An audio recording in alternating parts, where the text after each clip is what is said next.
So finally guys আমাদের সামনে আছে ক্যানন 600D। 600, হ্যাঁ, 600D। তো আমরা এটা দিয়েছিলাম একটা প্রোগ্রামে, একটা বিয়ের প্রোগ্রাম করার জন্য এই ক্যামেরাটা পাঠাইছিলাম। তো এখানে করছি কি দেখেন, যে আমরা এটা ইউজ করি, এদিকে ধরি, আপনারা দেখলে বুঝতে পারবেন। দেখা যাইতেছে, হ্যাঁ, এই যে আমরা যে এটা ফল্ট করি, ঠিক আছে, এই জায়গাটা, এই জায়গাটা ফাটায় লাইছে। এই জায়গায় দেখা যাচ্ছে না মনে হয় তেমন, কিন্তু এই জায়গায় যে নাটটা আছে, একটু ক্লিয়ার করে দেখাই।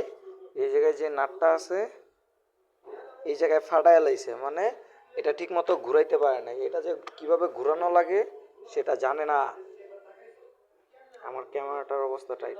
সো গাইস, যারা ক্যামেরা ইউজ করেন, এই শাটারটা কিন্তু খুব সেন্সিটিভ, খুব সেন্সিটিভভাবে ইউজ করবেন। এই যে না যায় না যদি ঘুরান দেন, তাহলে কিন্তু এই যে এটার মতো, এই যে এটা যেভাবে একটা ফাটা দিছে, এই যে এই ফাটাটা ছিল না, এটা কিন্তু এখন দেখা যাচ্ছে না ওইরকমভাবে, কিন্তু এটা কঠিন একটা ফাটা ক্যামেরার ক্ষেত্রে। সবাই সতর্ক থাকিবেন। ধন্যবাদ।